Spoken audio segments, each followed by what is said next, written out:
The following podcast is a W2M Network original production. Visit W2Mnet.com for all of our other great podcasts, plus news, reviews, articles, and opinions from the worlds of wrestling, video games, football, and entertainment.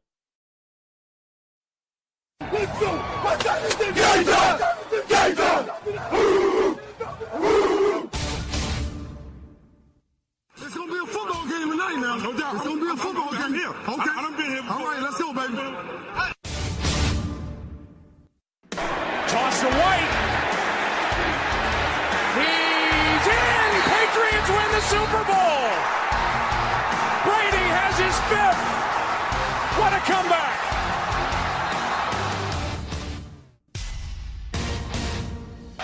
Watson, touchdown!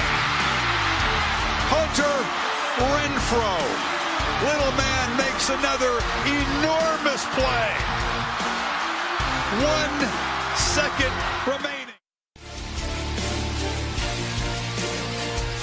Ladies and gentlemen, football to the max. Your host, Sean Garmer, Gary Vaughan, and Randy Isbell.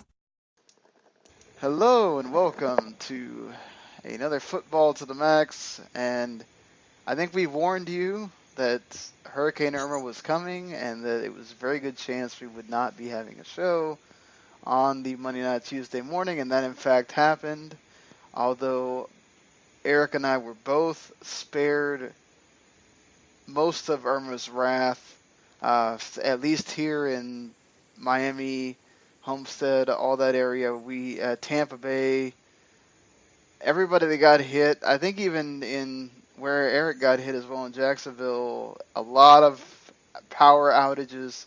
We were where I was at, both in Miami and in Homestead. We didn't get power until yesterday, and by then, you guys on a Wednesday night, which you don't care about week 1 anymore.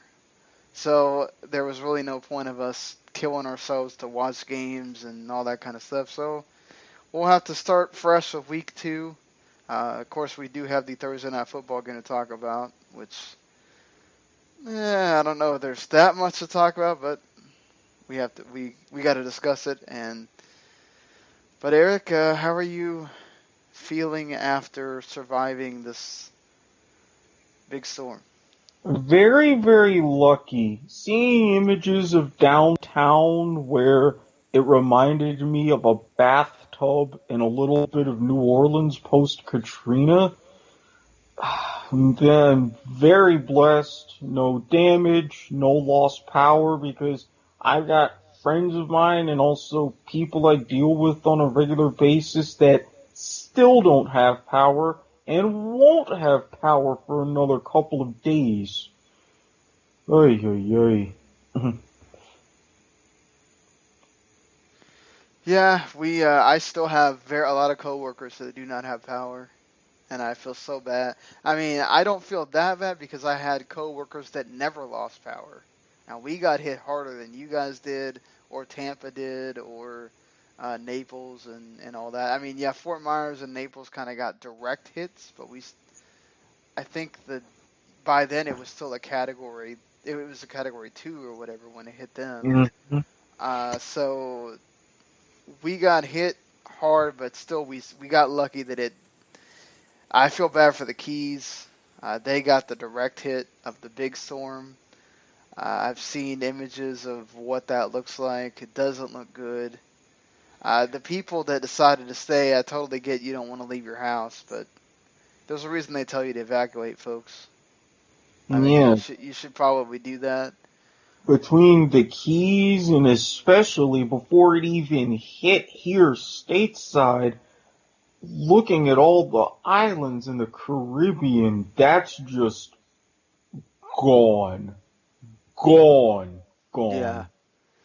My sister, I think, got power in Puerto Rico like a day before we did, or a couple days before we did. I think she got hers back on Sunday. Oh, good. So, I mean, she spends a lot of her time at the hospital anyway, but still, it's always nice to go home and have power. That's why I say I feel bad for my coworkers that you're going home after a long day of work, and it's like And they probably don't have the luck that I did, that we had a generator that my uncle got to turn on. And we at least had Wi-Fi and some light. He didn't turn it into the generator that, like, a lot of people use their generator and they use it to power their entire, apartment or house. He didn't do that. He just had it outside, and we picked certain things that we were going to power. So, but yeah, we survived, and we can slowly get back to normal. Lots of lights still out on US 1, which is dangerous because here in Miami, people do not know how to drive, and they do not understand what a four-way stop means. I don't know how many times I had to stop because this other car should have waited for me and did not. So every day going home from work is an adventure now until they fix these lights. Yeah. The same with me, because I've got a big four-way stop on dealing with one of the major roads, Phillips Highway, which is part of our trunk of US 1, and connecting with 9B, which connects two of the main interstates. And now, because of flooding near Ocala, we're going to get a lot of traffic in our town for people who can't take I-75, so, hey, that's going to be fun. Yeah, this whole thing is, supposedly everything's supposed to be fixed by the weekend. We'll see how that goes other than the keys. Obviously, they're going to have a longer road to hoe there, but hopefully, everybody is getting back to normal here in South Florida. Again, luckily we did not get the Hurricane Harvey total annihilation thing, but again, we also have draining and everything else that Houston does not have, which may have helped in that regard. But still, lots of trees down. My apartment complex had people's fences blown off and shutters blown off. I went to Taco Bell over by the Walmart on 137 and US 1, and it, or 137 and then 289, and it was, the Taco Bell sign was blown off, and all you saw was the remnants of it. The pole was still standing, but then I looked by the dumpster, the Taco Bell sign was over there. So it was kind of funny. Hey, maybe I got hungry. Yeah, Irma got hungry. There was no sour cream on any. They had to tell me about 3 times that I was not going to get sour cream on anything. I was like, I think I'll be all right. So, but yeah. So anyway, enough about what happened with the hurricane. It's good news that both Tampa Bay and Miami ownership are already donating $1 million to the relief for that. Don't know if the players are going to do anything J.J. Watt-esque, but anything helps at this point for those. J.J. Watt's tally, I think, is at $32 million at this point, which is a ridiculous number. But at last check, it was actually close to 34. Wow. Yeah, that's insane. If you want to get in on it, it's winding down. If you're, hopefully by the time you're listening to this on demand, it's scheduled to end noon Friday the 15th. So, Yeah. I mean, it's still phenomenal what he was able to do and all the other people that donated and everything else. So it's a pretty cool deal. Gary should be joining us here in a little bit. He's got some things going on.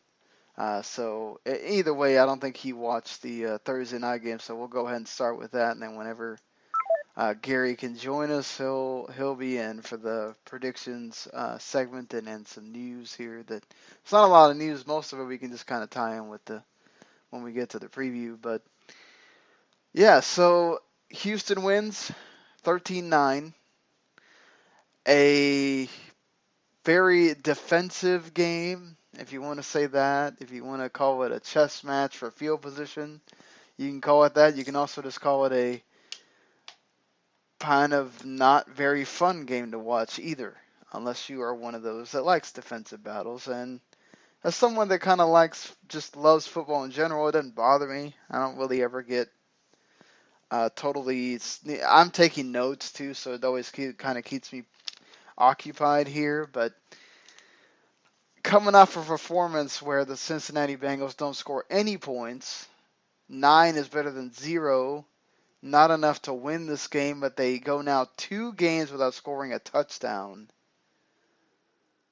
Not good. Marvin Lewis had to field questions about Andy Dalton's job security after the game, which he said his job security is not in doubt at all. Should it be, though, Erik? Uh-oh. I might have lost Erik. This is great. Always love when things do not work out on the technology end.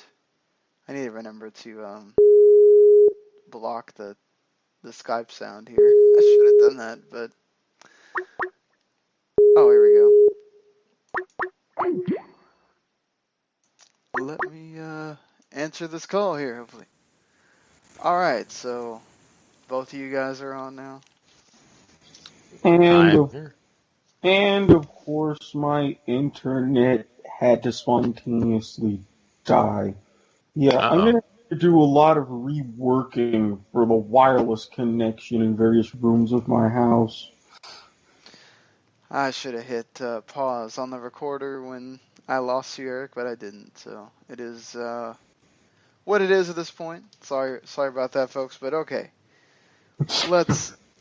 Erik, I was asking you, Marvin Lewis had to field questions about Andy Dalton's job security after once again going touchdownless for the second consecutive week.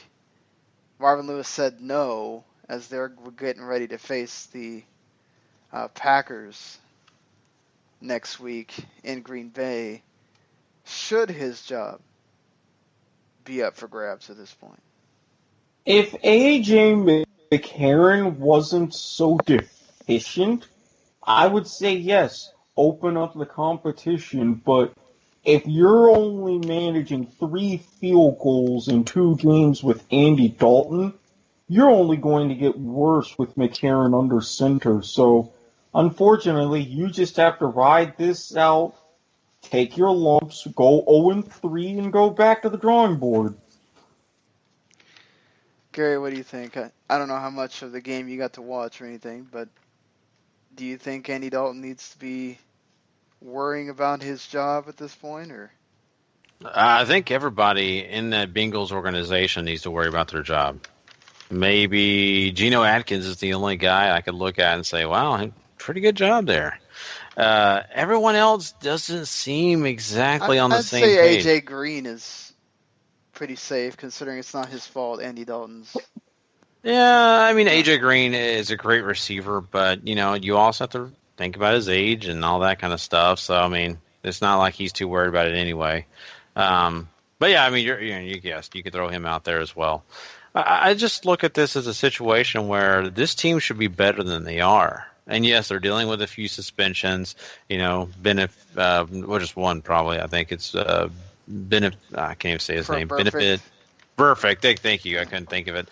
But besides that, I mean, they should have everybody in gear. They've got a pretty solid team. I mean, I like a lot of their players. They got 2 tackles on the offensive line that should be able to handle their business and keep things going for Andy Dalton, make sure he stays protected. They got some good receivers. They got some running backs. Joe Mixon's a great young running back that's added to that addition. So the offense shouldn't only be scoring field goals and not able to get into the end zone and score bigger points. And that defense is just not the defense we remember. And I think coming into this year, we predicted, Cincinnati will be good. And I think now we're understanding some of that's fading away, and it's not what it once was. And if I'm a Cincinnati fan, if I am any of the coaching staff, I need to start talking about, if we can't get this thing turned around, where can I go next?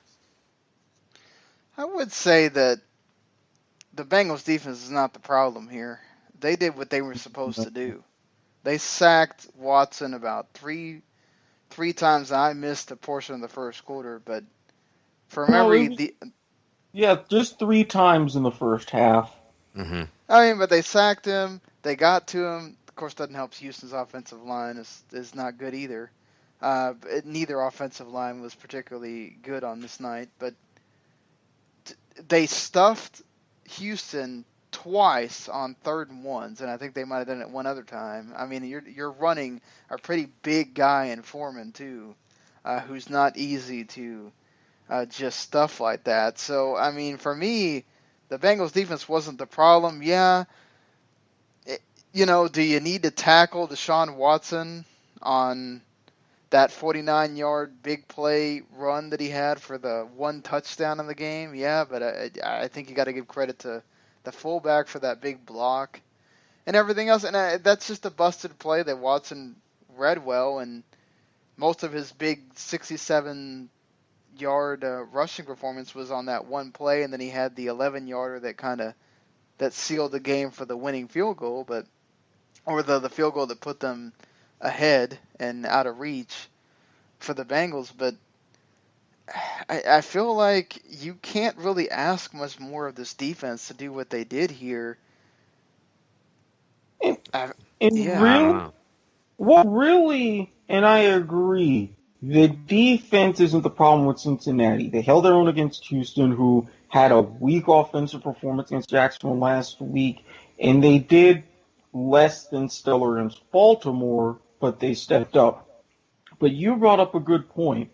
As they stuffed Houston on 3rd and 1, lest we forget, at 10-9, the crowd booing, begging to see a touchdown, Marvin Lewis put the ultimate faith in his offense, 4th and 2, deep into Houston territory, and said, hey, you go get this. Nothing happened. It's moments like that to where I agree. Defense, you've shown tremendous improvement. The offense has gone almost nowhere. Yeah, but I really don't know if – I agree. The offense is going nowhere, and the offense is the bigger problem. I'll agree with you guys on that. But I think the defense needs to hold themselves accountable. There is no reason for this defense, who was pretty much the same defense who had, in the last 3 years before this year coming in, held some bigger teams and stronger teams than the one you're looking at tonight to a lot less.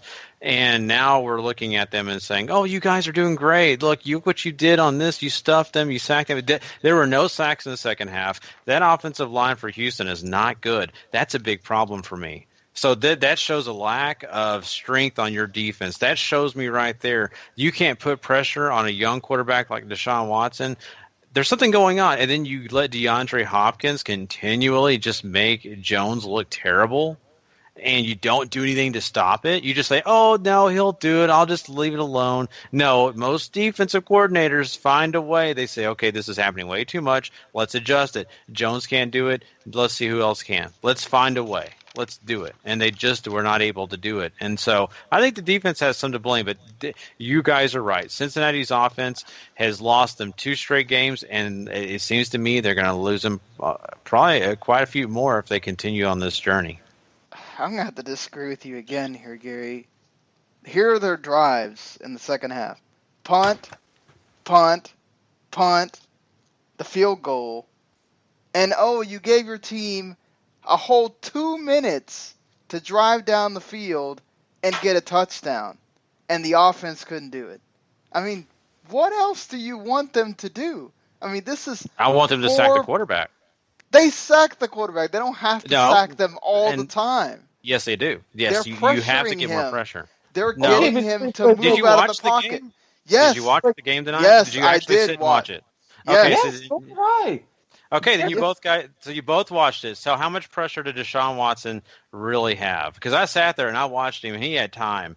And he actually ran. Look at the stats. Go look on the same stats you're looking at. See how many yards did DeShaun Watson ran in the second half. Okay, he ran, 49 yards of that was before the end of the half. Okay. So he ran 11 yards was on the scamper that he got that put them in field goal range to get the 3 points. So the rest of the 15 yards, which was not on the which was like a 2-yard run here, a 3-yard run here, a 5-yard run there. I mean, come on now.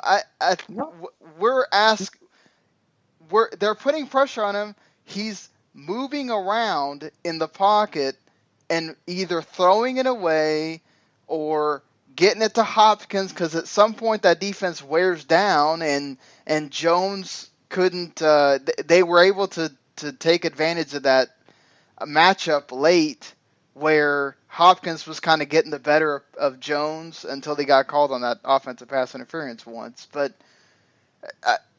I just feel like, again, they got that field goal at the end, but your damn offense can't go and score a touchdown at all in this game. You have 2 minutes to drive down there. You get 2 big plays, and then the rest of it, you can't do anything after that.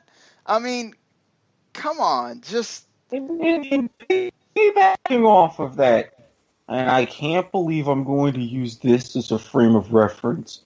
Not everybody is going to have a defensive performance like the Jaguars, who sacked Savage and Watson a total of 10 times. That is an aberration. That is not the standard. And especially the fact that, knowing that Watson was the starter, what did Bill O'Brien do? He didn't have Watson in the pocket so much. It was a lot of runs, more checkdowns to get the ball out of his hand, rollouts like they did with Trubisky in the preseason.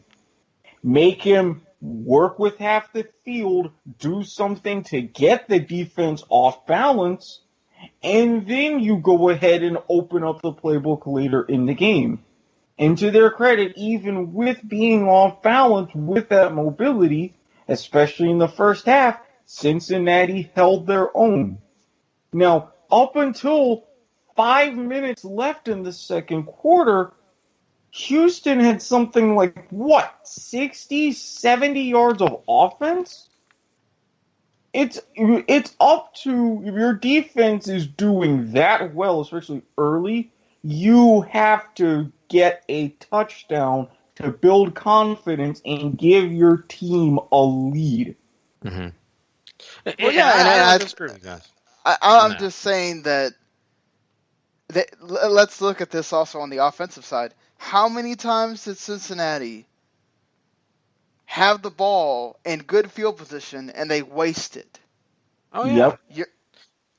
You guys are not wrong on that. You guys are not. I mean, we are agreeing on at least that fact that the offense lost this game. There's no doubt about it. Okay. I mean, I don't know where you got that I was saying that the offense didn't. I mean, I'm not saying the defense was trash. The defense was decent. They were not good.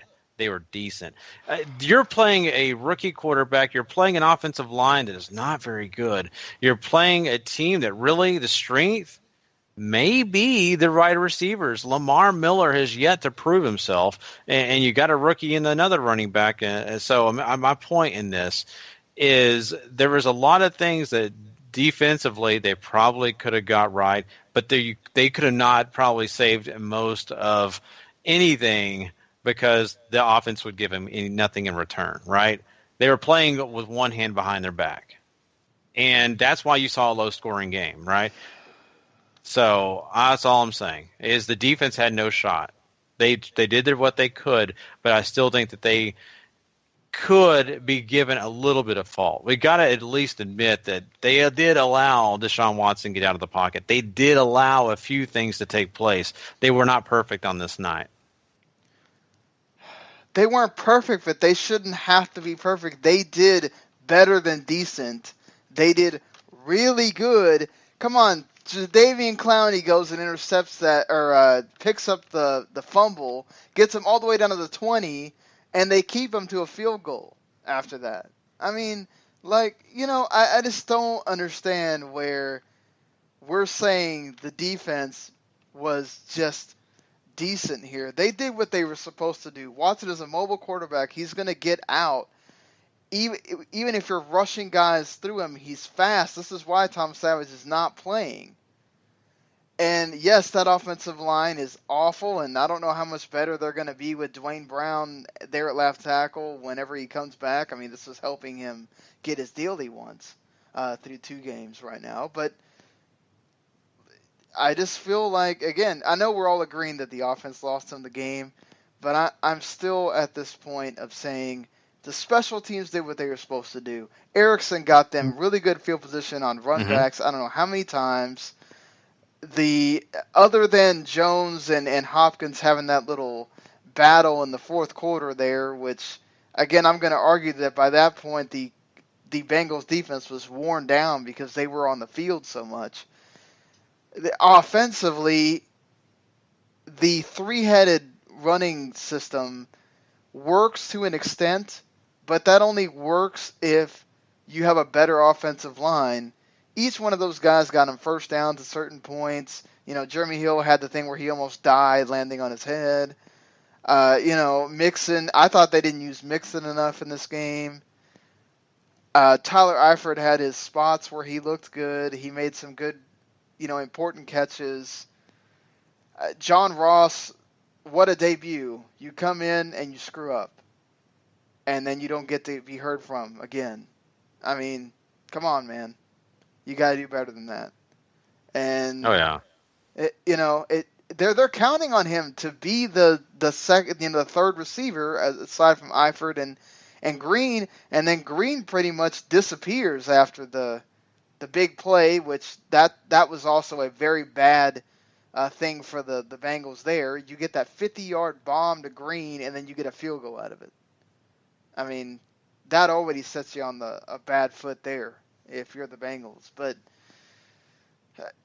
if you're Houston, if you're DeShaun Watson, I think the big deal here is you have hope now for your team, and that they looked a lot more serviceable with him out there than the statue Savage. So maybe Bill O'Brien finally got this one right. I don't know. But again, I think it's concerning, Gary, that the things that happened that were important were Watson using his legs and not using his arm. Yeah, he had important throws at the end of the game to kind of keep the drive going and get that last field goal. But again, the things that got you the points were his legs. I know that's why you got him out there. But I don't know. I feel like when it comes down to those important passes that need to be made, can you count on them for those? Yeah, and that's a big question. And, coming into the season, we were really kind of curious about DeShaun Watson, right? Because he was pretty darn efficient when he was in Clemson. And so you thought that could translate. What can we get when he actually gets to the next level?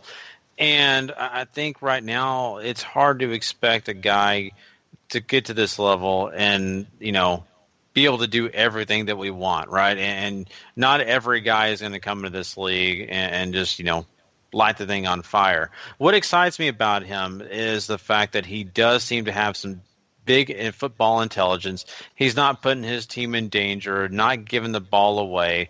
He's able to make decisions. But you're right, Sean, running is a crutch sometimes. And that could be a problem once they face some really big situations, because he may not make those throws that are wide open because he's terrified and he just uses his legs, and they end up not getting those big plays in. It's a deal where I want to say this guy has talent, but he's not yet got the experience. And are we going to continue to see that? I think I'm with you, Sean. I have that fear that his legs are going to be what he uses more than his arm, and that's a problem sometimes. Erik, I mean, I think for the Bengals, obviously, we talked about, Dalton, his son, Gary mentioned everybody needs to be worried about their job security right now, but I think you're looking at this and you're going, is there a way to fix this for the Bengals? Personally, aside from their offensive line, no. Because for their talent, they've got a running game to win whenever they are able to establish it. That can get some very good 4, 5, 6 yard runs early on. You can bust those bigger at the end of the game under the right circumstances. But keeping Dalton upright was one thing. They haven't been able to do the last 2 games. Gary mentioned their offensive line is just terrible. I think you fix that will help matters, but even if you fix that, there's no guarantee that all the offensive ails are going to be just cured. I don't know that you can just fix that like that. That stuff takes time. No, and I understand that it's not an overnight thing, but I mean, if you're looking at one thing to potentially look at, it's that. I feel like for me, you've got 3 running backs, right? Why are you not using Bernard and or Mixon in the passing game more? Well, I think it's because they made the announcement, Jeremy Hill, this is most likely going to be his last year in Cincinnati. He's going to be somewhere else. And then they're going to try to integrate Mixon to be first and second down back and Bernard as a third down back. That's a great strategy for 2018. But you're not in 2018 yet. And if you want Mixon to be the back on those first 2 downs, use him more as a check down option. Use him more on swing passes or screens or this and that. Build up that confidence and at least try to generate something. Fair enough. I just feel like you gotta give yourself more versatility. Spread, you to be able to spread. You have these guys out there. Try to get them out on the field at the same time, at least to disguise things and make the defense have to think about what you're doing instead of being very methodical. Let's just march down the field. If we can't run, we're kind of screwed. If I can't get it to A.J. Green, that was a problem Dalton had because he was forcing it to Green in situations where he didn't need to. And then it's like, Tyler Eifert bailed me out, or I don't know how many times Erickson had to just come back for a pass or whatever whenever Dalton wasn't being hurried around and just throwing it away. But let's be honest, 2 bad performances for him in 2 games, and you've got a Packers defense at home that's not something I want to really mess with if I'm on that Bengals offensive line right now. But yeah, you saw what they did to Seattle. Yeah, and they have an equally just as bad offensive line. So if now for Houston, who knows? They actually usually fare decently well against the Patriots. So if you get to Tom Brady, you keep it close like you did this game. Let's see. Maybe Watson can win you one with his legs or something like that. So going to be an interesting week 3 for that team, certainly, and a big turning point, depending on what happens to the Patriots in week 2 that we're going to talk about. That could be a huge game for them. I think we're done here talking about this Thursday night game. We probably talked way more than we should have, considering what the score was. But hey, sometimes you have discussions on these things, and it's good instead of just going, this person won, we're done, whatever. So let's get into talking about the games that are coming up here this week. One of the big storylines coming out of the Monday night games was Adrian Peterson complaining about saying, and he said it today or yesterday, I didn't sign up for 9 snaps. And arguing with Sean Payton on the sideline about his playing time, then trying to backtrack and say that he knows he's got, 2 capable backs beside him, but he's able to bust it out at any point. It doesn't matter when. Just give him the ball, he can take it to the house. He's 32 now, but I understand Peterson having a lot of faith in himself. Do you think this is going to be a problem for them going forward here, making decisions on who's supposed to be running the ball here, when Mark Ingram probably sitting there going, hey, I've been with this team way before you were. I should be getting the ball here too. I mean, can these three guys, can the egos deal with each other? Oh, it's really going to be tough. I'm going to be optimistic and say yes, but knowing Adrian Peterson and having that kind of a little bit of a chip on his shoulder from how he left Minnesota, this could easily blow up in everybody's face. Very, very easily. Yeah, this is a situation where you've got three guys that honestly deserve playing time, but do they want to share those carries equally? Probably not. And is Adrian Peterson really going to be happy in just that, I get a third of the carries role? Probably not. This is probably going to be a really tough season for him unless one of the other two guys get injured and he gets a chance to play a little bit more, and I hope that doesn't happen. But usually, that's kind of the way you get stuck playing more time. And this is also kind of confusing, too, because, in the past, this has been more of a passing team, right? And the running game has been more of, a complement to that, really. It has not really been a situation where they, they ran Sproles 50-50 with the passing game. No, that was never the case back then, and today it's not going to be the case, I don't believe, in 2017. And I like a lot of their backs, but I have a feeling Sean Payton has something in mind, and it's not really to what Adrian Peterson wants. I think they're going to use this Kamara guy and really use him a lot more. I think he likes him. He thinks he is Darren Sproles. And these other guys will just be the compliments when they get close to the goal line, when they do some of these other things. And that could cause a lot of problems with Ingram, too. I don't think he's opened his mouth up about this, but I think, like you said, Sean, he's already been sitting here for a while, and he feels like he's earned that number one spot. Now all of a sudden he's not really number one. I think you're right about Kamara being the guy that changes things for them. He's the guy that can break things open. We saw it in the preseason. You can make the case of it's against whatever you want to whatever kind of defense you're playing. There's no doubt that the dude has speed, and if you let him get out there, he's going to do it. And he can also be there in the passing game as well. Yeah, Mark Ingram has also proven he's a good pass catching back, and Peterson can catch the ball, but that's not his forte, and we have seen him fumble when that's the case.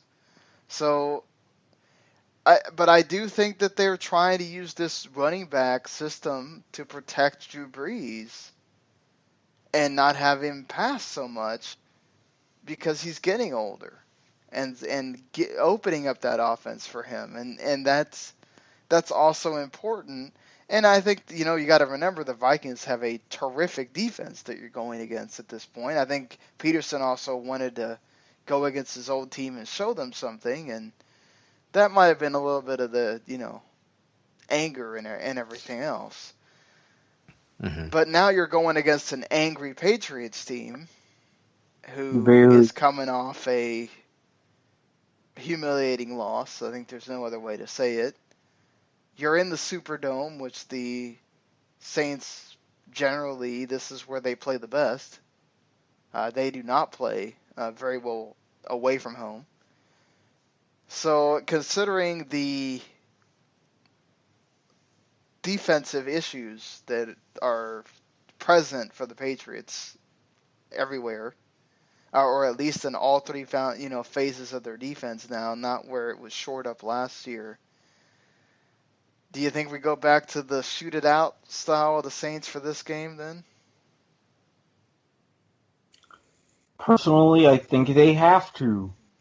Now, granted, it's worked for them before, and you're looking at a New England offense to where Brady starting to show his age a teeny bit, so you're showing that you really can win a shootout.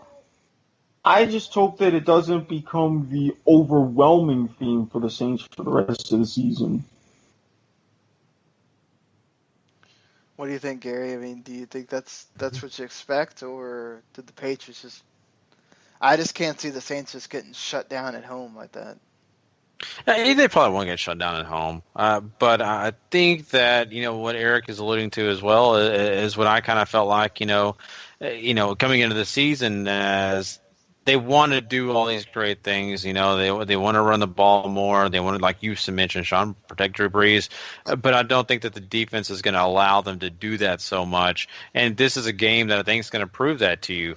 Sure, I think Drew Brees will get his. I mean, heck, they may score 2-3 touchdowns, but I really feel like the New England defense is not that bad. I think, honestly, they have, some key guys in there, and I think that they're going to force Drew Brees to be the guy. I don't think Adrian Peterson is going to be able to do it, and I don't think any of these other guys are going to be able to do it by themselves to help Drew Brees. I think Drew Brees is going to have to try to make a shootout happen just so he can get the victory. But, man, that Patriots defense is sure they kind of let themselves down against Kansas City, but I think they're out for revenge, and I think it's a dangerous thing for New Orleans to be walking into.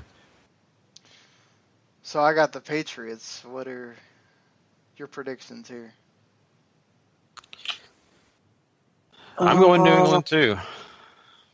Yeah, I'm making it 3 for 3. I said it before, with New England losing to the Chiefs, but what they go on to do the rest of the season, I can't count the team out.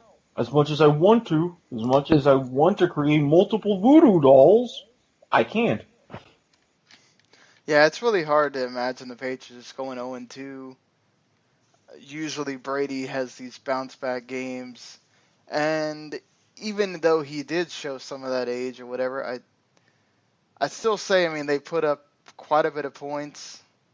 It's not like they just didn't compete with the Chiefs. It was more about that Patriots defense just couldn't handle that offense. That could happen again here. The problem is that the Saints defense is still the Saints defense, and it could really be about who has the last possession and everything else. I did forget to mention that Brian Cushing, the Houston Texans linebacker, is now going to serve a 10-game suspension for performance-enhancing substances. He will not play again until November 28th for the Texans. He had 65 tackles for them last year. He's a big part of that, linebacking crew there. They kind of did okay without him this week with Dylan Cole in there. But how much is he going to be a miss? No, go ahead, Gary. No, I mean, I'm sorry. I didn't mean to cut you off, Erik. I don't know how much. I think, he's been a big help to that defense. He at times was really showing flashes of, great play. But, let's be honest, this guy has been out more than he's been in for the Houston Texans with injuries, and suspensions, things like that have caused him to not really being around. And that's what the sucky part about this is because the guy has talent. And it's been proven, but it's just he can't stay around. He can't stick in here and help his team. So I think it does affect them, but how much really does it affect them? Because I don't think that they really know at this moment. And I really agree. I mean, with all the focus with Houston and their corners and everybody really game planning the most for J.J. Watt, Brian Cushing has gone from the hero, the potential Texans legend, to really the forgotten, injury-prone, now suspension, just guy. He's a great bonus when he's there, but they get along just fine, especially recent years, without him. Yeah, they've had to deal with this before. Again, there's a reason why he's getting the 10-game suspension because he served a 4-game one earlier in his career. I think they're much better equipped to deal with him now with the tremendous amount of skill players they have on that defense. I think you do have to worry about that secondary a little bit because some of those guys came up injured in this game. But, I mean, the fact that that Houston had to bring up a guy from the practice squad to play tight end in that game because all 3 tight ends were out. It was just amazing to me. But That's yeah, just Houston. freaky.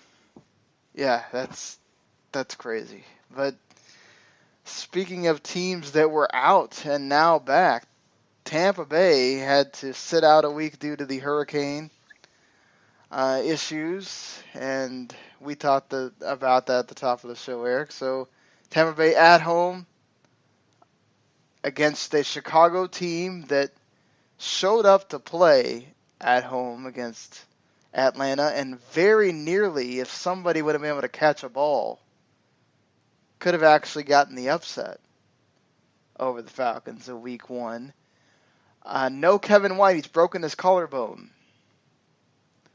This is the 3rd year in a row that he goes on some kind of IR. He has played 5 career games. Let me tell you, that's not good. That's a sign from the universe. I'd be like, you know what? I'm not meant to play professional football. I'm going to retire. I'm going to do something else. Or if you're the Bears, there's that cut line that needs to happen. It's just, I just don't know how that's a plus for your team. Go ahead, Eric. Well, it's pretty much a minus at this point, and it's pretty sad because, as you say, someone catches a touchdown pass. Mike Glennon doesn't take a sack in the last minute of the game. You're talking an upset win. So for a team that's kind of riding this sort of momentum, and you get that happening, and especially getting a fantastic game from all quarterbacks, Mike Glennon, this is just kind of those, what now situations. Well, Gary, is this a Mike Glennon revenge game here? He's going against his old team. It would be nice to see that just because it would add some drama, right? I mean, but I'm not really thinking that's going to happen because, let's be honest, his team is better. So his old team's better, I should say. Yeah, I think at home, Tampa Bay, first game of the season, I think you're going to get the opposite of what you got in Houston. People are going to be a little extra rambunctious because of what happened there with the hurricane and everything. They're going to be excited for this game. Jameis Winston wants to show that he's continued to improve. He's got DeShaun Jackson there now. They can liven up that. He can run up the defenses. You got Mike Evans. It's like, who do you want to cover? If you're Chicago, do you have the corners that can deal with that? I don't know if that's the case. And that Tampa Bay defense continues to improve. And they have been, I think they're out to show that this is a Tampa Bay defense you don't want to mess with. I think Mike Glennon's going to have a problem. And yeah, I don't think he does as well as he did last week. And Tampa Bay winds up winning this one. Not to mention the fact that Tampa Bay is trying to wants to live up to expectations, saying this could potentially be their year to win the NFC South. I think that they make themselves a statement. Because it's not just the Glennon revenge game. It's, hey, this is why we got rid of you. We're okay without you. Bucks take their home opener. And if I'm Jordan Howard, I'm watching out for my job. Tariq Cohen is fastly taking his carries. Yeah, exactly. You're right on that too. Yeah, I like I said before, it would be really fun to have a game that would be, equally yoked. You'd have Mike Glennon coming out there looking good, and then you'd have Jameis Winston, coming out there and matching him and all that. It's not plausible. I'm sorry, Glennon. Try another year. Try another team. I don't think this is your revenge time. Sorry. So 3 for 3 again on this one so far.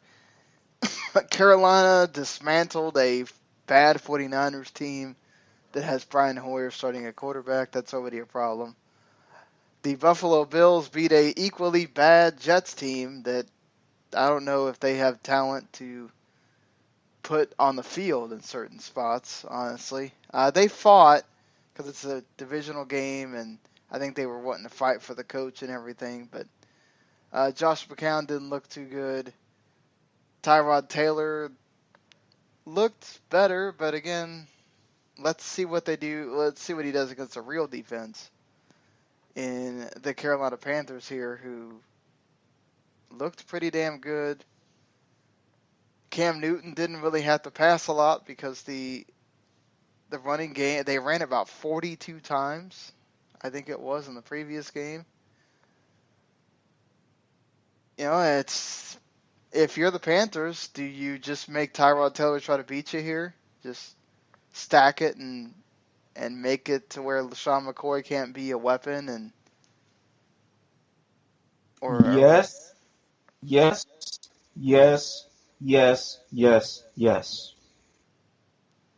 Taylor can beat you with his legs just about any day of the week. But I don't think the Bills fully have it. They're getting there. But he's only hit and miss when it comes to beating you with his arm. Carolina knows that. Carolina is going to take advantage of that. Will he be better than Brian Hoyer? I think a little bit, but marginally. Carolina, it's another cupcake win for them. Gary, do you think this makes Cam Newton better? That he's not having to be the offense and he's not having to pass as much, that they can rely on McCaffrey, Stewart, and some of the other guys? Or do you worry that people are going to say, oh, Cam's regressing or stuff like that? You know, people are always going to be harsh critics against Cam Newton. It's just, it's going to be his life, right? Because the guy has so much confidence about himself. He is a big, strong quarterback that, you know, has had some really great times. And I think that, you know, no matter what he does, he's going to get some criticism. But I will say this. I do think that running game will complement him very well. And sure, he may not be the only guy, you know, making all the things happen on that offense, but that's a positive thing because that opens up the field so much more for him. I think it'll open up even more chances for him to be using his arm more than his legs. And I think it's going to give him also a chance to stay healthier at times. You know, in the past, you know, especially last year, injuries were big with him, but keeping him from doing everything he wanted to do. And so a running game will give him that chance to stay healthy, give him that opportunity to use his arm at a more regular basis instead of, you know, just depending on some of the old habits. So I'm all for that. And I think this could be a game where we see that, right? I mean, sure, he may have fun and decide to run the ball a little bit by himself just because he wants to do it. But I think, you know, especially like, you know, a team that's really not going to match up very well with him, he is going to depend on some of those other things like the running game. And I hope it does happen that way, you know, just for him, for his sake. And I you know, I like Cam Newton. I don't like his confidence all the time sometimes, but I do like Cam Newton. Carolina is winning this game. Hands down, baby. Mm-hmm. Yeah, at home at Bank of America, not losing it. You know, Harry can be the homer he wants here, but just I just can't see it happening. Yeah. I think we can go through this one quickly. Arizona going into Indianapolis, no Andrew Luck still. Jacoby Brissett might start. I think they haven't totally confirmed that he is the starter. I don't think that makes them any better. Maybe he can move around and stuff, but I mean, we've only really seen like one real game from him that wasn't preseason, and that wasn't very good. It's maybe he connects with T.Y. Hilton and Dante Moncrief and some, you know, Jack Doyle, all that better, but I can't see it. It's just Arizona's coming off a loss that probably should have been a win. They had to deal with a fourth quarter comeback and got beat. people are starting to ask questions about Carson Palmer again. I think he kind of wants to go in here and do what the Rams did and just whoop the Colts so people will shut up for a week. Well, I'm going to boil it down to this one simple question. Is Jacoby Brissett in New England? Nope. Cardinals win going away. Bigger question. Does Indianapolis have a defense that can stop anyone? No. And of course, an offense that can move the ball. No. It's just a sucky situation for the Colts, and I hate that. But the Cardinals lost a big piece, and Johnson. Such a great talent, and it's a big, huge bummer and a huge loss for the Cardinals to lose David Johnson. And we did see Arizona in Week 1 not, really present themselves as well as I think they wanted to. This is a chance for them to get that, even though it is against a team that I think a majority of the teams in the league right now are going to have success against. So Cardinals, easy victory. I think it's one of those that shocks you, right? When David Johnson, the guy you based a lot of your offense around, goes away, you kind of have to change on the fly, and that really hurts you. You now have a week to prepare for knowing that you're not going to have David Johnson. You do have Chris Johnson back as he re-signed with the Cardinals after the injury, and you also have Kerwin White who should fill in decently. So I think between those two guys, you also got Andre Ellington back there. Now you got the running back by committee, and I think it will work well enough, especially against the Colts. Yeah. If this isn't a blowout, I'm going to be super surprised. Yeah. Hey, Carson Palmer, you're going to get a chance to look young again, man. At least you hope. Yeah. Anyway, if you're Carson Palmer at that point. Some very interesting matchups left for the 1 o'clock games, though, after this. A divisional matchup between the Jacksonville Jaguars at home at Everbank Field. They are also playing there after the hurricane against the Tennessee Titans team that, hey, they slugged it out with the Raiders, but the Raiders eventually put them away. Couldn't stop Marshawn Lynch. So Beast Mode got to look like Beast Mode again. This is one of those times where I miss Randy so he can sigh about the fact that we still have to talk about Marshawn Lynch in the league. But this should make you feel good about Leonard Fournette then against the Tennessee Titans, a Jaguars team that just ran the ball as much as they wanted and then passed only when they had to because that defense was ridiculous. Kind of hard to expect the defense to do that twice, though, Eric.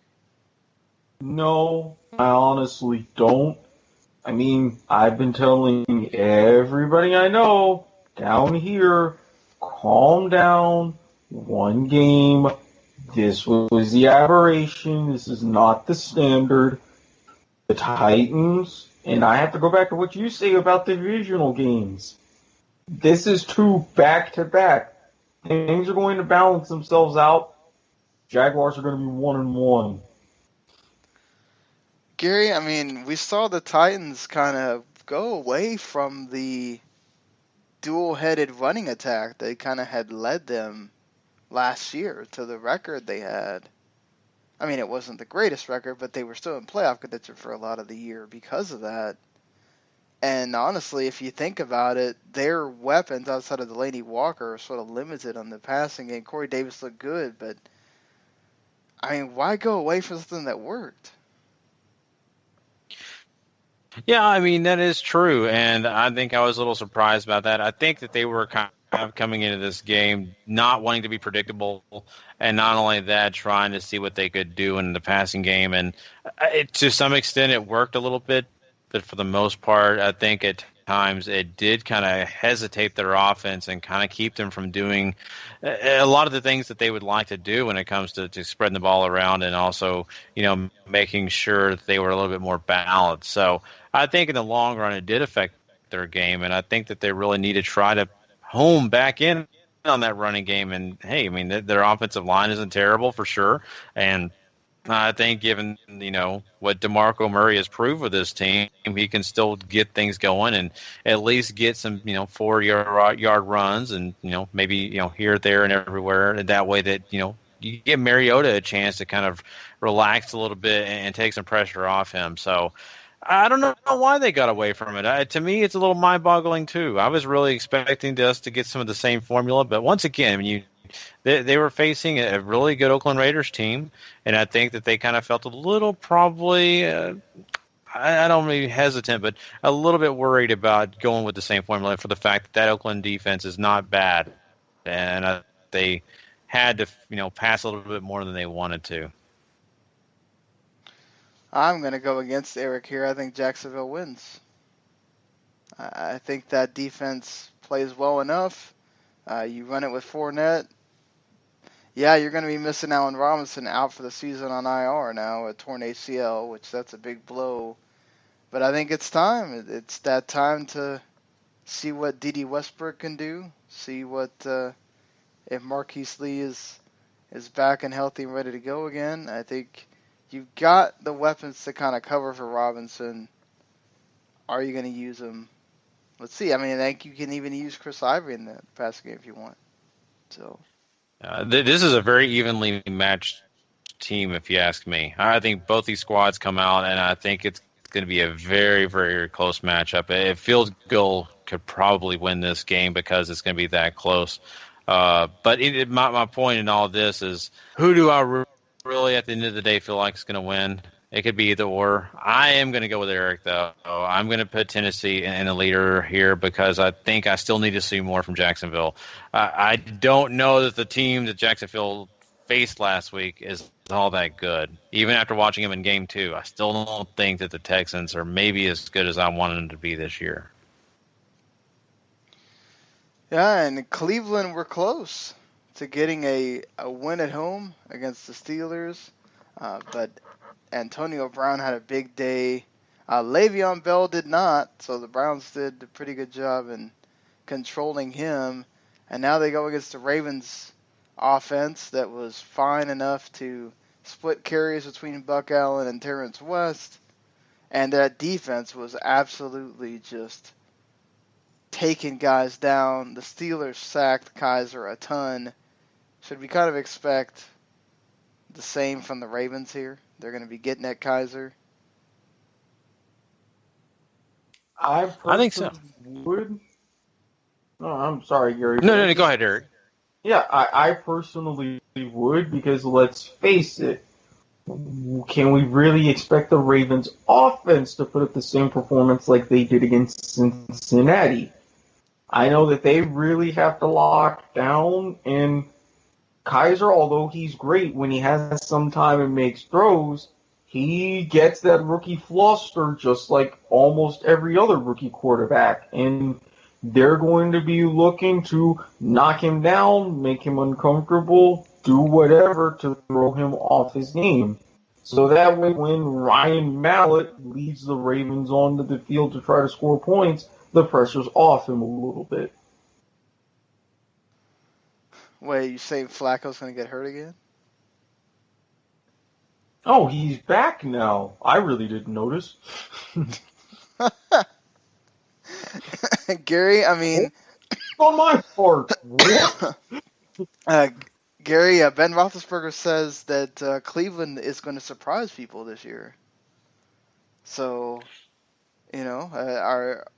could we expect a surprise in this game? You may actually get a chance to actually see a competition here. And, it's kind of funny that, if I could believe anyone, I think it's Big Ben. Because, he's faced this team so many times. He knows what Cleveland's all about. He's seen all the competition year in, year out. And I think he may have saw something this year. And that young defense, and maybe he saw a few things even on their offense. And I could understand that. And I think in this game we may still see some of that come out true. I think the Ravens defense definitely had a great week one. They really came out strong. And do I think that they're a strong defense? Yeah, I still think that to this day. And they added some really, honestly important pieces to that puzzle to make sure that they stayed good. I don't know that I can really depend on Cleveland to win, but could I see another week two game very similar to their week one? Yeah, I think Cleveland's going to put up a fight. Do I think they're going to win? I'm not going to go that far. Yeah, I'm thinking the Ravens are going to win at home here. Terrell Suggs, the ageless one. Teammates calling him Benjamin Button. After he apparently just gets better with age. And I think he's going to be leading this defense to getting at Kaiser. Flacco's going to do just enough. Running game will do what they do, and Ravens going to win. But I think it'll be another close one for the Browns. I think they're just going to be improving week by week here. What do you think, Eric? You can't stop Sis, but only for so long. I mean, I am going to, for the first time in several years, give Cleveland some sort of credit, but I think it's going to take another week for them to really gel and get things going. Baltimore takes this one, but don't be surprised that even at 0-2, Cleveland potentially finds themselves at 500 in a couple of weeks. Hey, that'd be nice to see. The Philadelphia Eagles are going to be traveling to Kansas City. Two teams that are coming in 1-0. Two teams that their defenses looked really dominant. And even though, both the Redskins had a shot to win, and that blew up in their face. Where the chance of, you like that? You like that?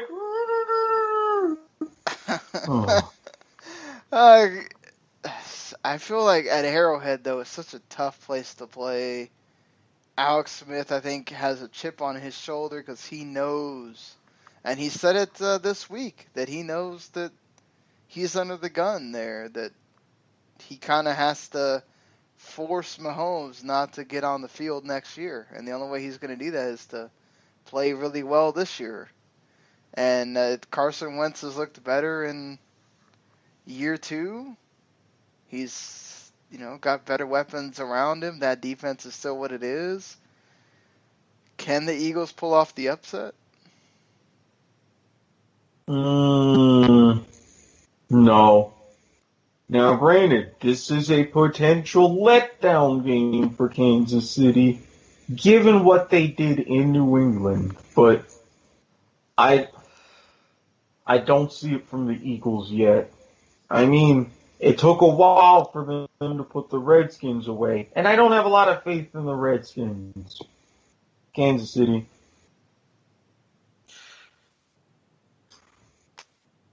Yeah, I mean, I'm right there with you. I think Philadelphia has done, a lot to improve. I really do. And you got Carson Wentz with another year to really prove himself, to really showcase that, hey, I was a rookie last year and I really did pretty solid, but I've got much more to offer now with the year under my belt. And I think he's going to come into this game and he's going to do some very positive things. I think Kansas City's defense is still good and really a defense that's going to do a lot of things to kind of throw Wentz off, but I still find that Wentz is going to have a little bit of success here.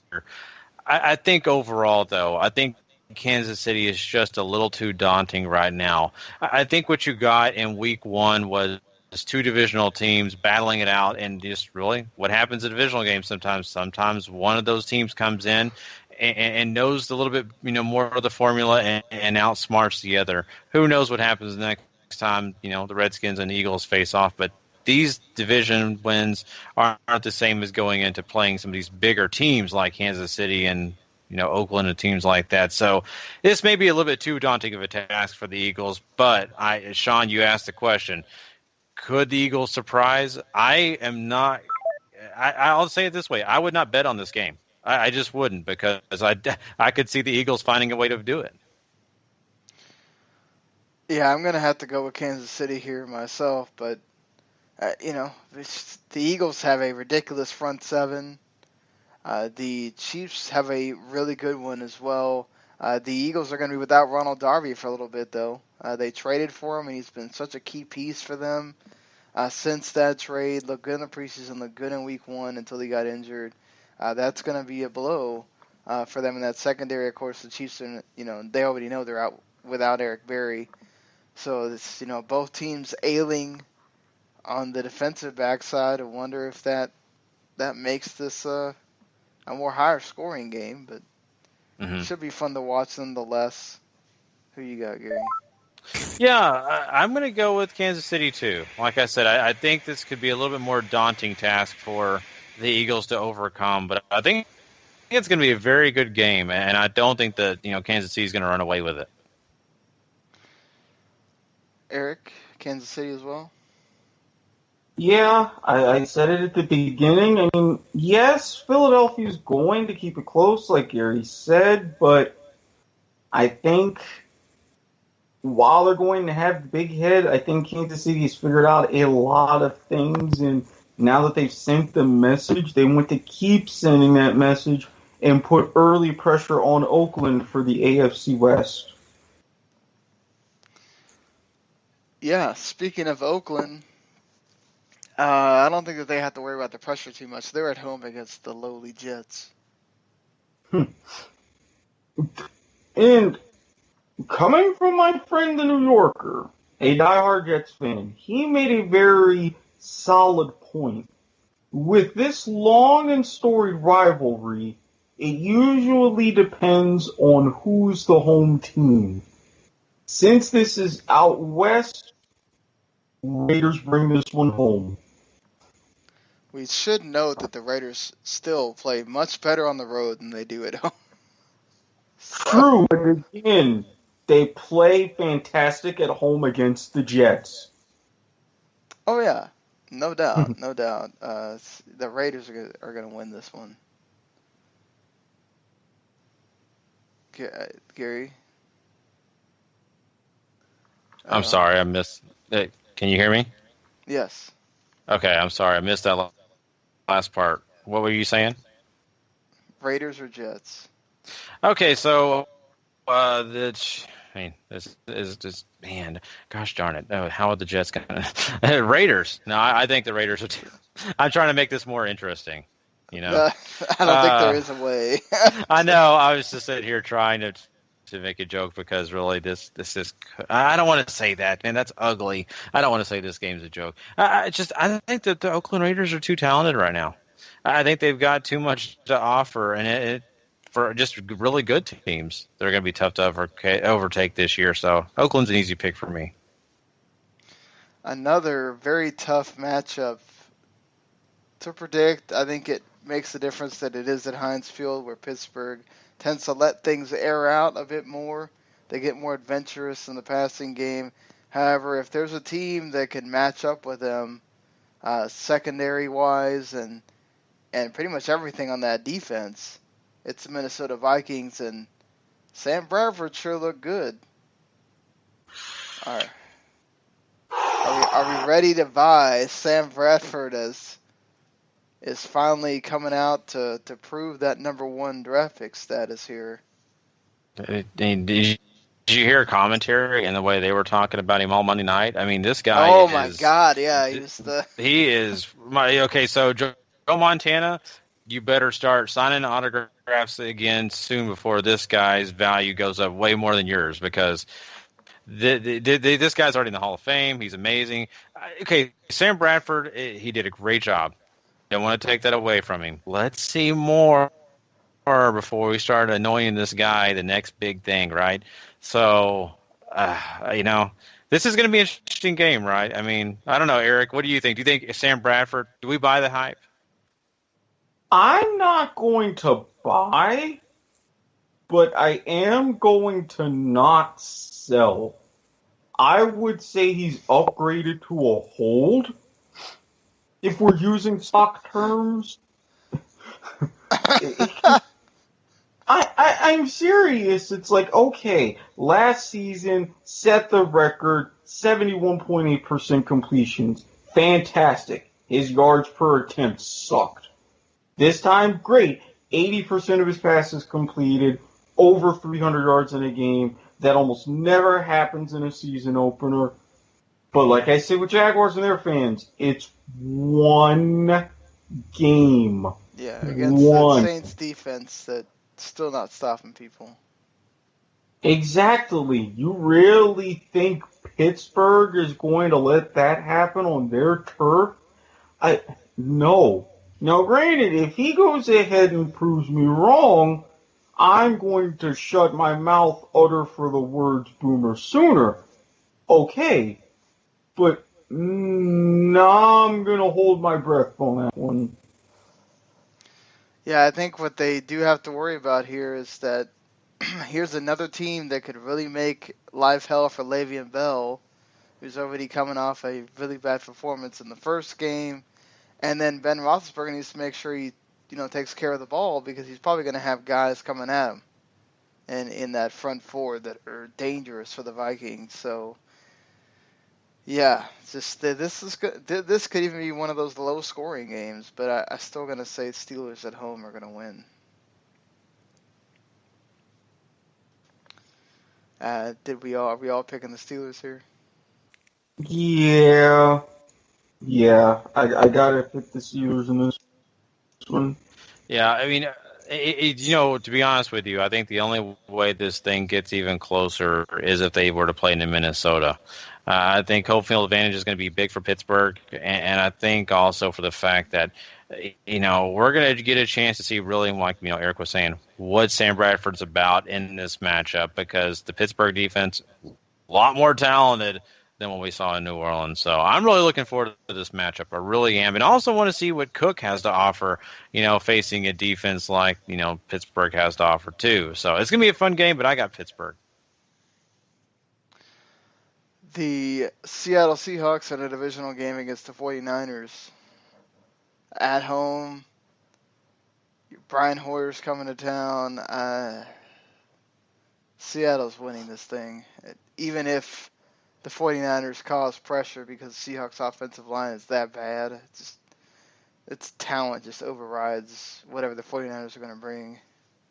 I'm not even going to spend a lot of time on this. There's no reason to. You're right, Sean. Seahawks win this game. The only thing I'm going to say is it is a division game. Weird things happen, but the weird things that are going to happen in this game is that the 49ers look a little bit better than they should. That's about the biggest surprise you're going to get. Another one of the things that you never think would come together. This is not the same Brian Hoyer that was in Cleveland. Well, yeah, but I mean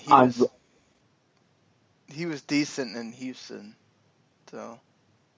Well, again, decent, and then got knocked upside the head a couple times. I mean, that'll do it for anybody. Yeah. But the fact that I have to say this is not the same whoever that you saw in Cleveland, you've already got 2.5 strikes against you. Seattle takes this one. The Los Angeles Rams just absolutely ran all over on the defensive side anyway. And offensively, just not Todd Gurley. Over the Indianapolis Colts, they now get to play the Washington Redskins. Man, you know what? I think the Rams could win this one and go to 2-0, honestly. I mean, Cooper Kupp he made some amazing plays in that game. And then you have Sammy Watkins there to throw the ball to. Todd Gurley was catching passes because he couldn't really run. I think Gurley could do much better on the ground in this game. And then you got an Los Angeles Rams defense that welcomes back Aaron Donald. Oh, this dear week. God. And if you're Kirk Cousins, and let's not forget that Sean McVay was the play caller for the Redskins. Yeah. I just don't see that. I don't see how there's a good things happening for Kirk Cousins and Washington here. The Rams seem to have hold all the cards. To the Los Angeles Rams, I am only going to mention this once. I am picking you to win this game. I actually like you. I think you are once again a proud, competent Los Angeles franchise. While I will sit back and celebrate your 2-0 start when it becomes official, I will not fully support you as long as there is of gold remaining in your uniforms. You took it out of the helmet? Commit. That is all. Oh man, Somehow poor we St. wound up Louis. talking about jerseys in this game. You know, poor St. Louis. They just never get any love, and Erik doesn't want them to get love in jerseys either. That's okay. Did you like the color rush this week? I like the Houston ones. Mm-hmm. I think Houston did very well, and I'm glad to see Cincinnati repeat this. I liked theirs last season. They stuck with it. Very well done. Go ahead, Gary. I was just going to say, the poor Bengals get, left with that pretty close to all white on theirs. And, yeah. But, Houston's looked great, though. I'll say that. But talk about this week's game. The Rams facing off against a Redskins team that really is not what they were last year. And I think that they felt like they were going to come in and they were going to have that same success they were last year. They lost too much on offense. They are not really there on defense. And sure, the Rams, we may not pick them very often this year. Maybe we will. Maybe we're completely wrong this early in the season, but this is a game I really feel strongly that the Rams are going to go on and take this home because of the fact that they are coming off such a big high in week one. And I don't know that the Redskins are really all that confident in themselves right now. And I don't think they're really confident even in what they've got there. And maybe their quarterback isn't inspiring like he was last year. Yeah, I think you had problems running the ball. That's going to be a case against the Rams here again, which is going to create problems for Kirk Cousins because then they become one-dimensional, and that's going to just open you up to so many right into the Rams' hands, and that's going to make their defense just salivate, and I could see Cousins throwing some interceptions here. Not to mention, again, if that offense gets going, going to be hard for the Redskins' defense to stop them. Yeah, I'd be surprised if this is close, honestly. Rams win. Everybody picking the Rams? Right there with you. Mm-hmm. All right, so some tasty matchups left. Let's get into the last one involving Florida teams here, though. Miami Dolphins finally get on the board and play as they take on the Los Angeles Chargers that almost made a comeback, but just quite couldn't do it on Monday Night Football. Keelan Allen dropped some passes, but overall Phillip Rivers still looking like Phillip Rivers. That defense is going to be a problem for Jay Cutler. I would expect that they're going to be in his face. You could say the same for Phillip Rivers and the Miami defense as well, as his offensive line still has some major issues. But I'm going to give, going into StubHub Center, I'm going to say the Chargers have a better home record than the LA Galaxy do, and they get a win over Dolphins. As much as I want to believe in the awesomeness that is smoking Jay Cutler, and the fact that I believe, was it the Chargers that said we're going to prepare for Cutler like he's Joe Montana? I'm like, my God, I know weed is legal recreationally out there now, but good Lord, don't take so many hits at once. It's bad for you. All that said, I think it was just kind of a heartbreaking loss against Denver. I think the Chargers bounce back and win. Yeah, this is a game that I think it surprised a lot of people in it being closer than we would, maybe come into it, considering. But I think you're right. I think the quarterback situation for Miami, they've got to see what they have. And right now, they didn't have week one, so we're still up in arms on, how this offense is going to look under Jay Cutler. I don't know that it's going to be hot right away. I don't know if they're really going to be prepared for everything maybe San Diego has to bring to the table. So I'm going to go San Diego 2 on this one, guys. But I'm going to be honest with you. I'm sorry. Wait, what are we talking? Hold on a second. They moved. Oh, I'm sorry. I was like, wait a minute. I know I'm talking about Phillip Rivers. Gary, I'm not gonna consider Los Angeles because Los Angeles doesn't deserve 2 teams.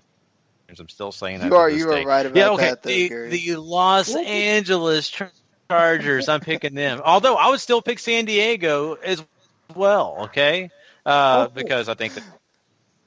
Man, the Dolphins are that bad. No, they're not that bad. San Diego State came and played them, they're gonna lose. No. Okay. Just a quick timeout to refresh everybody. Hardly anybody realizes that the Chargers were originally in Los Angeles. And yes, they can hold their own with 2 teams. They did it for some 15 years. It's just a different 2 teams. Mm-hmm. Yeah. I think people wanted the Raiders, so they didn't necessarily want the Chargers. No, they didn't. The Chargers, that's a San Diego thing, and I mentioned this on one of our other shows. L.A. County is Raider town.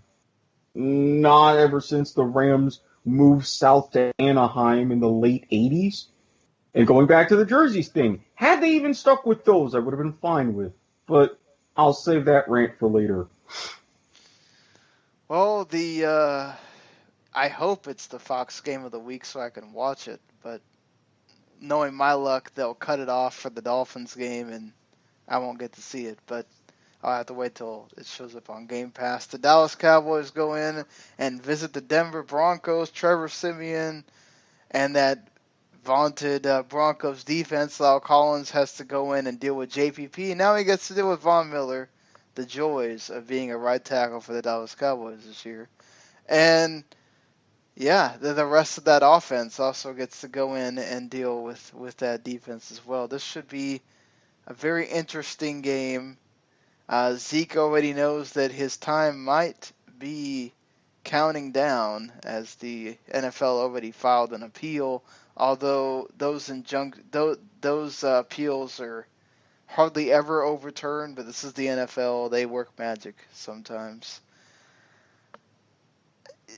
I feel like the Cowboys can go into Mile High and win. I'm going to say I don't know if I'm totally sold on the defense yet. That's a divisional game. They were really hyped to beat the Giants that they didn't beat at all last year. You're now facing 2 very capable receivers in Demaryius Thomas and Emmanuel Sanders. That's a lot more than you had to deal with against the Giants. You can't just focus on Brandon Marshall and just let everybody else do whatever. This creates a bigger problem for that defense. That being said, I think this is one on the offensive side of the ball, and I have a lot more faith in Dak Prescott than I do in Trevor Siemian and doing what they're supposed to do. Plus, you got Zeke, and he's the guy that makes things go for the Cowboys at the end of the day. Dallas is going to keep their role and they go 2-0. Trevor Siemian and the Denver offense nearly blew a 24-7 lead. And honestly, had they not called that last time out and did that little bit of scouting, they could have potentially lost in overtime.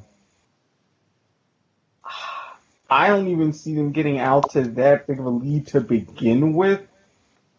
I think the Cowboys take it. Oh boy. So this is, a really interesting matchup for a lot of the things you guys just mentioned, and I really think that there are some flaws on both sides here, and really it's kind of funny because some of the flaws really equal up to what the other team is good at. But at the end of the day, I kind of follow the path that you're talking about there, Sean. Do I really trust Trevor Siemian to be that guy that's going to, he has opportunities here against some young corners to, burn them and to really make a big heyday out of it. But is he going to be able to? And are they really going to try to get the running game started there in Denver? Are they going to try to do some things that maybe we haven't seen yet? There's no telling. But I think at the end of the day, the Dallas running game is pretty darn strong. And I think that's what's going to be the Achilles heel of the Denver Broncos because they were not good at stopping the run last year. As we saw in this past game against the Los Angeles Chargers, thank God I remembered, they were, not good at really holding Melvin Gordon to just on the ground. They had to deal with Melvin Gordon through the air too. And they were not even successful at that point. So I think that running game is really what's going to be the Achilles heel. I think Dallas wins. I don't know if they win big, but I think Dallas wins this game. I still respect that Denver defense, despite I think that their pass defense is going to definitely be better than their run defense. I think you also have to put in the fact that the Cowboys are very good at stopping the run themselves. You make Trevor Siemian one-dimensional, that's a huge detriment to that team. That's where he reminds everybody that he played collegiately at Northwestern. Yep. I still contend that Northwestern was good last year. We're still having this conversation.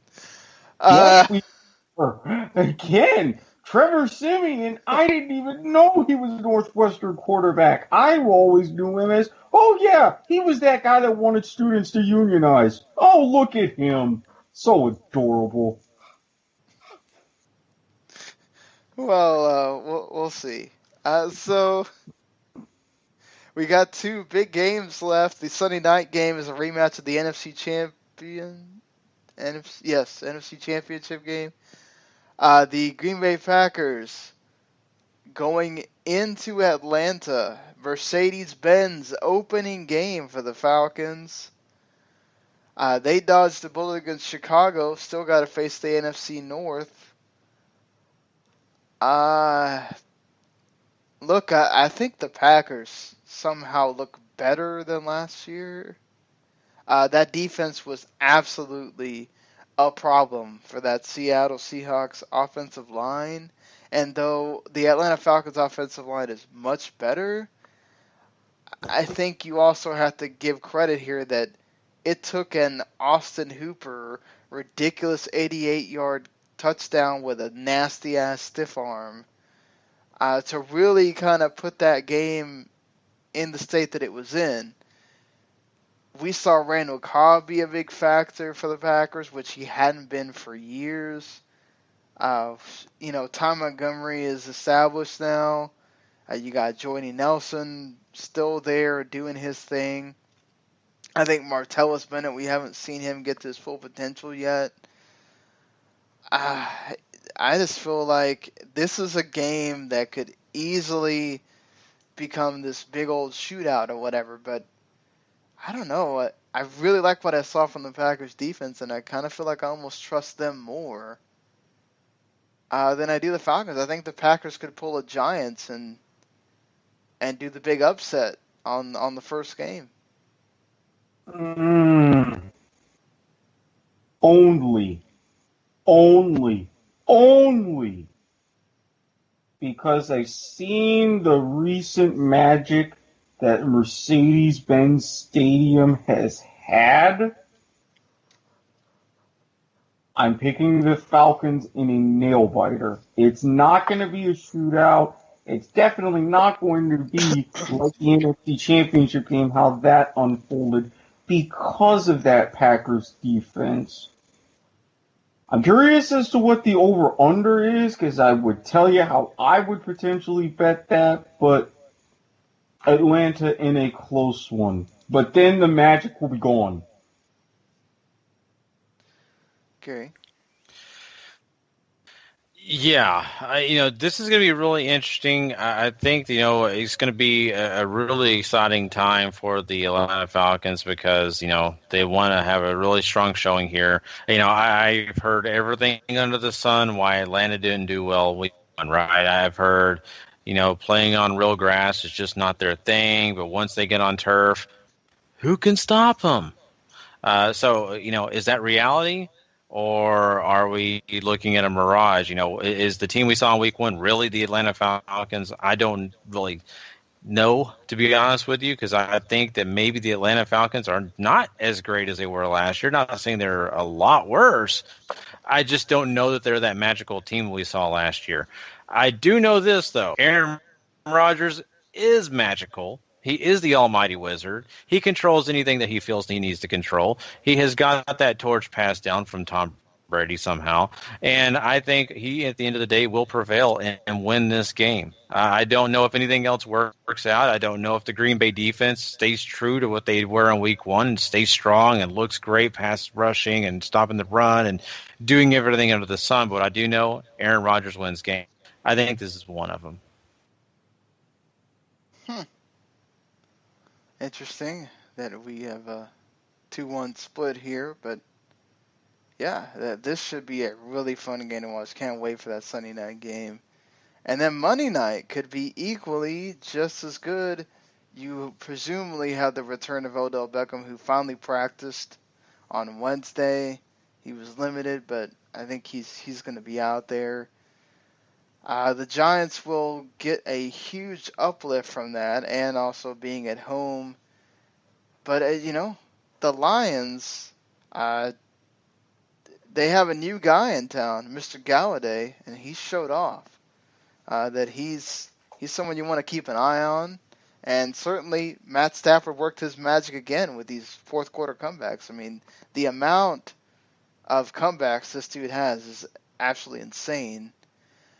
Look, I think the Giants' defense is really, really tough, but I don't know. I feel like I'm going to tip my hat to the Lions in this one, in that even with Odell Beckham, I feel like if you're going to tell me that we're getting into a contest where it might come down to who has the ball last, I kind of have a feeling I almost have more faith in the Lions scoring whatever is needed to get the win than the Giants.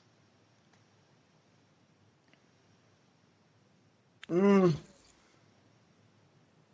Lions, I don't think they're going to necessarily need the fourth quarter comeback, but they have continued to adapt in the post-Megatron era, and they have showed a tremendous amount of versatility. And with Golden Tate being more and more the number one guy and Amir Abdullah really anchoring that ground game, I don't know if the Giants realize the particular weapons they have yet, and it's going to take them even more time to try to... Oops. Did we lose you again here, Eric? Gary? Uh-oh. Oh, crap. Looks like my internet went out. Hold on, people. Yeah, we just had a little technical difficulty there. My router decided it wanted to go out. So, Eric, I think you're going to have to kind of restate whatever you were trying to say there. Hey, better your router than your computer, because I've definitely been there. But what I was saying was, with the Lions, they showed a lot more versatility on offense. They've continued to adjust in the post-Megatron era. Amir Abdullah getting better at anchoring the ground game. Golden Tate being what was originally the number one receiver, although you have some big plays from another man who I have to create a nickname for because his real name currently escapes me.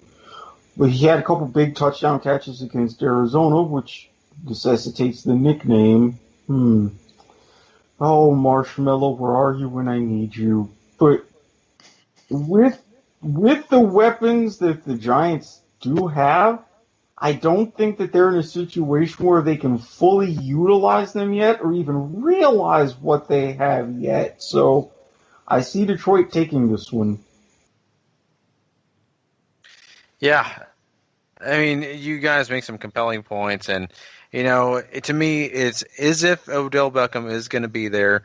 I have a different outlook on it, and if Odell is not there, I have a completely different outlook on it. So, without Odell, I really think that this team is the same as they were in Week 1, and they're going to have a lot of problems offensively, and their defense will get tired out, even without, a guy like Ezekiel Elliott running their, down their throat.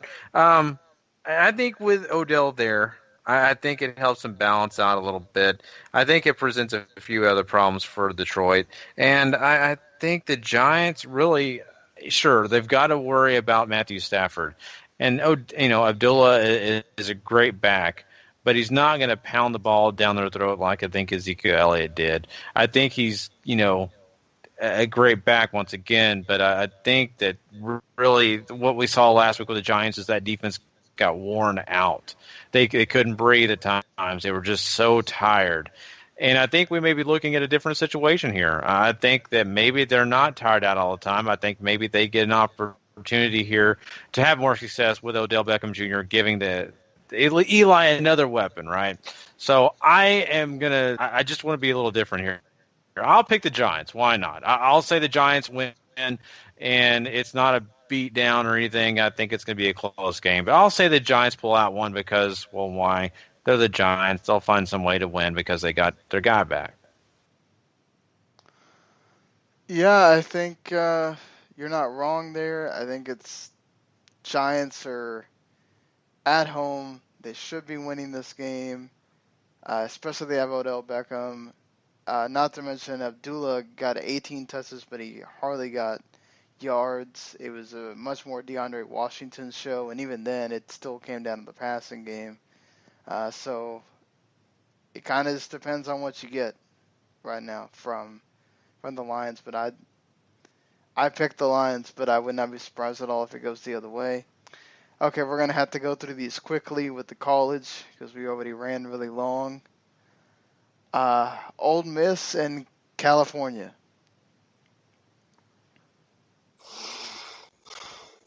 I think I picked Ole Miss in this one. I got Cal. Yeah, give me Cal. The big SEC East matchup between number 23 and 24, Tennessee and Florida. I got Tennessee. Ugh, I hate it, but Florida, barely. Yeah, I think you're right, Eric. I got Florida. The Southern Methodist University Mustangs, who are 2-0, taking on TCU. It's in Fort Worth. I'm going to say the upset happens here. SMU's looked really good. SMU wins. I'm with you. I called this as my upset on the kickoff. I'm sticking with it. I love you guys and your optimism. I'm sticking with TCU. Why the hell are they on here? Baylor against Duke. Oh, God. Duke at home? Yeah. Duke. Again, why is this such a bad slate? We're having to put Baylor on there? They should not be on these pick'ems. It's terrible. Now you see my big complaint against some of these ones that they pick for these things. Oregon going into Wyoming. I think it's Oregon all the way here. As much as I like Wyoming, I gotta stick with Oregon. Yeah, give me Oregon. Another interesting SEC East matchup: Kentucky and South Carolina, both 2-0. This one's in Carolina. I'm gonna go with the Gamecocks. Yeah, give me the Gamecocks too. Oh, just because I don't pick them a lot in football, give me Kentucky. Fair enough. Wisconsin against BYU. Give me Wisconsin. Yeah, Wisconsin in a blowout. BYU did not get past midfield against LSU. Hashtag on Wisconsin. Kansas State and Vanderbilt. I've seen some people picking the upset here. John, you know how I feel about Vanderbilt. We have long established. I know how you feel about Vanderbilt, but I have seen people picking the upset because Vanderbilt's 2-0 and they're making a big deal about it. Kansas State wins. They can't lose games like this if they want to be important in the Big 12 later. Yeah, as much as I want to root for Vanderbilt because of how I feel, Kansas State. Yep. Although Commodores, you know how I feel. You know what I'm banking on. You know what I'm betting. So if you know what's good for you, you go ahead and you pull that upset. Well, Texas is going to be looking to go into the Coliseum and pull the upset on USC like they did in that big championship game, but I just can't see this happening. First time the Coliseum is sold out in 4 years for a USC game. USC is going to win. Darnold knows that he's been looking kind of off past couple weeks. That stops now. Yeah, USC wins big. Clemson going in to Papa John's and taking on Louisville. They figured out how to deal with Lamar Jackson last year. I don't think that changes. I think it'll be close again, but I think Clemson wins again. Louisville's defense is crap. Clemson. The sexual tension will be high, but Clemson wins. Sexual tension? What? Wow. What is everybody? Are you meaning everybody's waiting for Lamar Jackson to? You're going into a stadium name. You're going into a stadium named Papa John's, and you got Jackson in the building. Yeah, it's going to be high. Oh God. Okay. Let's go on from there to. Wow, this is a weird way to end the show. But yes, we are ending the show on this. We'll be Eric and I will be back on Monday night after the Monday Night Football games to finally give you a breakdown, like we know how to do it here on Football to the Max, of Week 2 games. And we're introducing a new website edition where we're going to give you our Week 2 takeaways, kind of giving you takeaways from each game in written form, where we can kind of elaborate more on what we don't get to say on the podcast. So, make sure you check out w2net.com on Wednesday mornings, maybe Wednesday afternoons for that, for sure. So, should be fun to get to do. And, yeah, make sure you're hitting that subscribe button if you like what you hear. Sorry we went a little long. I think Eric and I talked a little bit too much about Hurricane Irma, and we probably went way too long on that Thursday night game. But we'll get better at this as it goes on. Still only Week 2 here. And until we talk to you again, subscribe, rate, review, listen to that W2 Network, W2Net.com, everything else. Last word on pro football. Thank you for listening wherever and whoever you are. See you next time, everybody. Peace.